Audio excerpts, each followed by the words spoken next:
Hi, I'm Patrick Nolan. I'm from the Productivity Commission, but today I'm actually speaking in a personal capacity as someone who's recently returned to New Zealand from 5 years in the UK, and who, while overseas, was fortunate enough to have found a wife while I was over there, so who isn't a New Zealander, so that'll become a bit more relevant later on.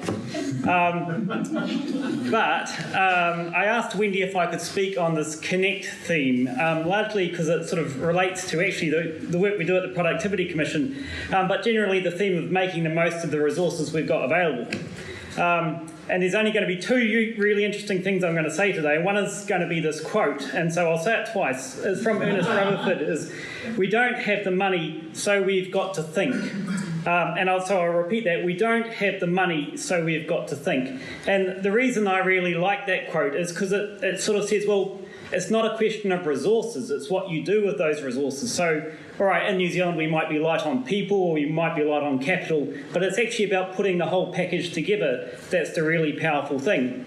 And this is why I think it's so important that Wendy and her team have done this initiative of having a menu, because I was fortunate enough to have gone to Gisborne and Hastings, and one of the themes that came through in those meetings was, well, there's a real tension there, that these communities, we have to have a solution that reflects their particular needs, but at the same time, we don't want to have the not invented here syndrome, or we don't want to duplicate effort, so they have to sort of learn from other initiatives. So I like the idea of a menu. It's less choice than if you're just presented with a list of ingredients. So what we've done is we've put some things together, so it's not just ingredients, it's a menu, but it still allows for that sort of local choice.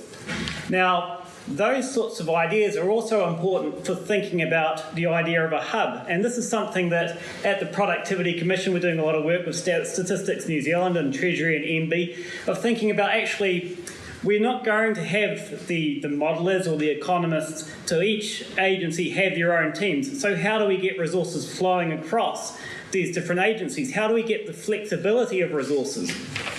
And the hub idea is, the way of achieving that. So rather than thinking we all have to have our, sort of econometricians, well, what we need to do is we need to be able to access different people's econometricians. So getting that sort of flexibility is particularly important in an environment as I said, the Ernest Rutherford quote, where we're particularly supply constrained, where we don't have the resources, so we do have to think.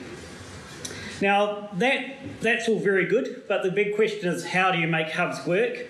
And I guess on a formal level, it does raise challenges, and it's quite easy in the civil service, but if you're thinking about hubs and organisations collaborating more in the private sector, well, it does sort of run you up against competition policy.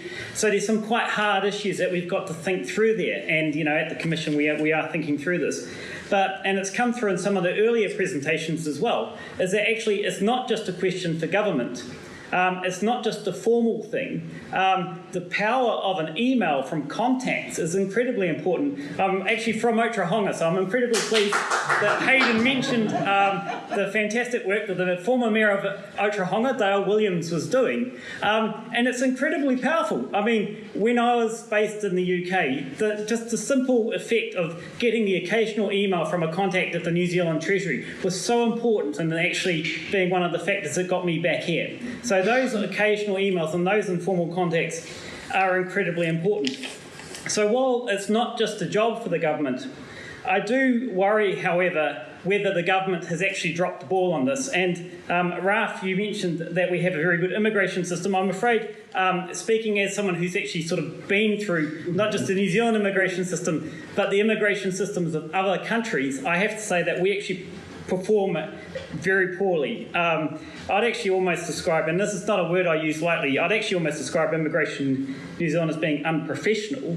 And I just don't think, I think it's actually something we really do need to get to grip with. I think at a broader level, immigration in New Zealand, it seems to have forgotten that it's dealing with people's lives, and it's so poorly run, it makes the Muppets look efficient.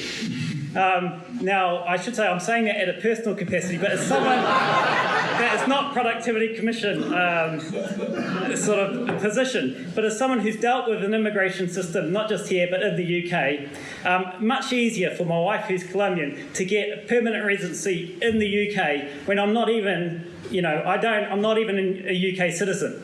Than it is here. So I have to say we have a real problem with immigration in New Zealand, and if we are serious about boosting our connections, I'd actually start by having a good hard look at them. I mean, we have little chance of effectively connecting with talent from the rest of the world when our front door is such a disgrace.